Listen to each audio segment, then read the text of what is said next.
نحمدہ ونصلی علی رسولہ الکریم اما بعد فاعوذ باللہ من الشیطان الرجیم بسم اللہ الرحمن الرحیم۔ ہیپی لائف چینل کے معزز سامعین و ناظرین، السلام علیکم ورحمۃ اللہ وبرکاتہ۔ امید کرتا ہوں کہ آپ جہاں پر بھی ہوں گے اللہ کے فضل و کرم سے خیریت سے ہوں گے، اور دعا کرتا ہوں کہ اللہ تبارک و تعالی آپ کو ہمیشہ صحت اور سلامتی کے ساتھ اپنے حفظ و امان میں رکھے۔ اللہ تبارک و تعالی آپ کی تمام بیماریوں کو، الجھنوں کو اور تکلیفوں کو، بالخصوص اللہ تبارک و تعالی آپ کے گھریلو الجھنوں کو اور مالی پریشانیوں کو اپنے فضل و کرم سے دور فرما کر آپ کے رزق کے حلال کاروبار اور ملازمت میں خوب برکتیں عطا فرمائے، آمین۔ پیارے سامعین و ناظرین، آپ جانتے ہیں کہ رمضان المبارک کا رحمتوں والا، برکتوں والا، عظمتوں والا مہینہ،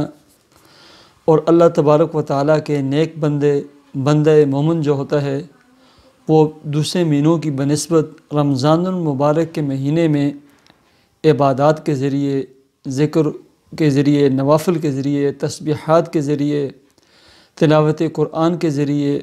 دعاؤں کے ذریعے اور اللہ رب العزت کے ساتھ راز و نیاز کا ایک خاص تعلق قائم کر دیتا ہے۔ پھر ایسے بندوں پر اللہ رب العزت کی خاص عنایت، رحمتیں اور برکتیں ہوتی ہیں۔ پیارے سامعین و ناظرین، بہت ساری احادیث مبارکہ جو رمضان المبارک کی فضیلت میں وارد ہوئی ہیں، بیان ہوئی ہیں، ان میں ایک لفظ ہے کہ یہ وہ مہینہ ہے جس مہینے میں مومن کا رزق بڑھا دیا جاتا ہے۔ پیارے سامعین و ناظرین، کہ ایک غریب سے غریب انسان، غریب سے غریب بندہ، غریب سے غریب مسلمان کے گھر میں بھی رمضان المبارک کے دنوں میں افطاری کے وقت کم از کم 5 سے 6 نعمتیں اس کے دسترخوان پر موجود ہوتی ہیں، اور برکت کا یہ عالم ہوتا ہے کہ چھوٹے بچے، بڑے، میاں بیوی، بزرگ، والدین سب ایک دسترخوان پر بیٹھے ہوتے ہیں اور اذان کا انتظار کرتے ہیں۔ یہ برکتیں کس وجہ سے ہیں؟ یہ چیز سوچنی ہے، اور آیا یہ برکتیں ہم پورا سال سمیٹ سکتے ہیں یا نہیں سمیٹ سکتے؟ تو پیارے سامعین و ناظرین، یہ رمضان المبارک کی جو برکتیں ہیں، رمضان المبارک میں اکثر اور بیشتر گنہگار سے گنہگار انسان بھی گناہوں کو ترک کر دیتا ہے۔ فحاشی، گانے باجے، عریانی، بدکاریاں، یہ چیزیں وہ چھوڑ دیتے ہیں، اور اللہ رب العزت کی یاد میں، ذکر و عبادت میں، تلاوت میں، تسبیحات میں وہ مصروف ہو جاتے ہیں، اور کوشش یہ کرتے ہیں کہ حقوق اللہ کی ادائیگی کی جائے اور حقوق العباد کی بھی ادائیگی کی جائے۔ اب جب ایک انسان صرف رمضان المبارک کے مہینے میں جب معمولی سی حرکت میں آتا ہے اور رمضان المبارک کے مبارک مہینے میں وہ 5 وقتی نماز کا اہتمام کرتا ہے، ذکر و عبادت میں مصروف ہوتا ہے، تلاوت کرتا ہے، دعاؤں کا اہتمام کرتا ہے، اور اپنی کھانے پینے، اٹھنے بیٹھنے کی ایک روٹین بنا دیتا ہے، اس کی برکت سے اللہ رب العزت ایک غریب سے غریب آدمی کے گھر میں بھی شام کے وقت، افطاری کے وقت نعمتوں کے انبار لگا دیتے ہیں۔ اور یہی نعمتیں اور یہی معمول اگر ہم پورا سال بنا دیں، بخدا اس سے بھی زیادہ نعمتیں اللہ رب العزت ہمیں پورا سال ہمیں کھلائیں گے، پلائیں گے اور عطا فرمائیں گے۔ تو پیارے سامعین و ناظرین، رمضان المبارک میں کثرت کے ساتھ صرف 4 کام کریں، اللہ رب العزت پورا سال نعمتوں کے، انوارات کے، برکات کے، ثمرات کے دروازے آپ پر، آپ کے بچوں پر، آپ کی فیملی اور خاندان پر کھول دیں گے۔ آپ کو کسی بھی قسم کی تکلیف ہے، پریشانی ہے، بیماری ہے، الجھن ہے، گھریلو الجھن ہیں، بیوی کا مسئلہ ہے، میاں کا مسئلہ ہے، گھر میں جھگڑے ہیں، نفرتیں ہیں، بے اتفاقیاں، ناچاکیاں ہیں، مالی بحران ہے، کاروبار میں ترقی نہیں، جاب نہیں، ملازمت نہیں، الغرض آپ کی کسی بھی قسم کی ٹینشن، پریشانی جو آپ کے اوپر سوار ہے، آپ کے دل و دماغ میں ہے، آپ اس سے نجات حاصل کر سکتے ہیں۔ صرف آپ رمضان المبارک کے اس مبارک مہینے میں صرف 4 عمل کر دیں۔ پہلے نمبر پر عمل یہ ہے،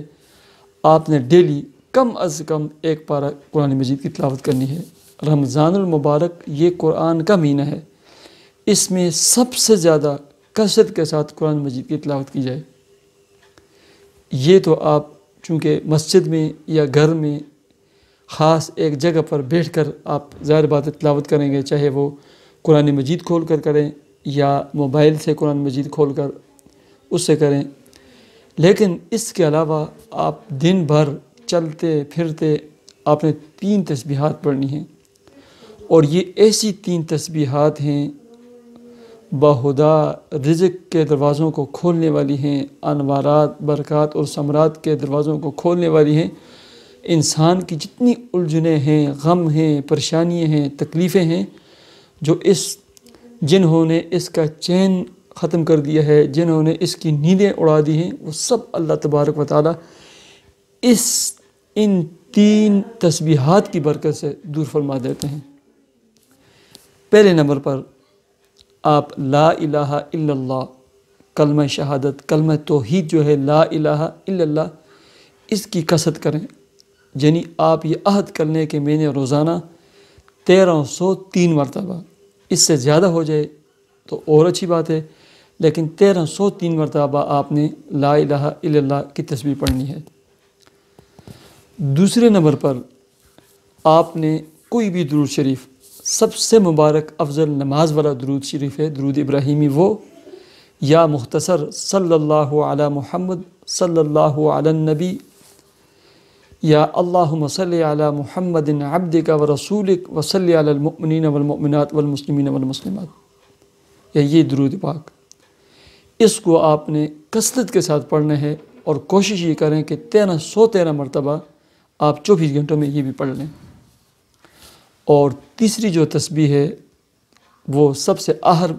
میں پڑھنی ہے، وہ ہے استغفر اللہ استغفر اللہ استغفر اللہ ربی من کل ذنب و اتوب الیہ، یا استغفر اللہ الذی لا الہ الا هو الحی القیوم و اتوب الیہ۔ جو بھی آپ پڑھ لیں، آپ کوشش کریں کہ 24 گھنٹوں میں چلتے پھرتے اٹھتے بیٹھتے 1313 مرتبہ اس کی بھی تسبیح کر لیں۔ اگر آپ نے پورا رمضان المبارک کا مہینہ قرآن مجید کی تلاوت کے ساتھ ساتھ ان تسبیحات کی پابندی کرتے ہوئے گزار دیا، آپ یقین کر رہے ہیں کہ آپ نے رمضان المبارک کے انوارات، ثمرات، برکات، اللہ کی رحمتیں، برکتیں آپ نے سمیٹ لی، اور اللہ رب العزت کی طرف سے سال بھر آئندہ رمضان تک اللہ رب العزت کی طرف سے انوارات، ثمرات اور برکات کے دروازے آپ پر گشادہ رہیں گے۔ رزق کی آپ کو تنگی نہیں ہوگی، مالی بحرانوں سے اللہ تبارک و تعالیٰ آپ کو نکالیں گے، قرضوں کی دلدل سے اللہ تبارک و تعالیٰ آپ کو کچھ ہی عرصے میں نکال دیں گے۔ آپ کی بیماریاں، پریشانیاں، الجھنیں، تکلیفیں، اس کے لیے اللہ رب العزت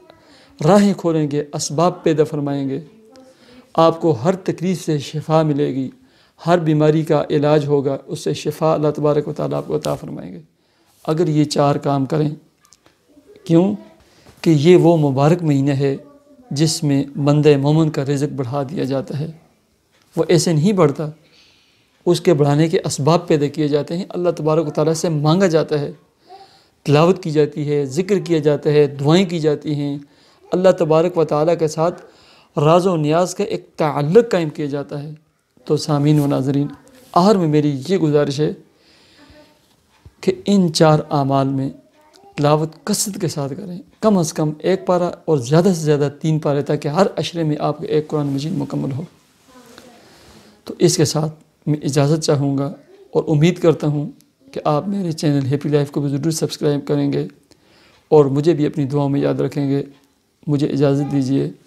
اللہ حافظ۔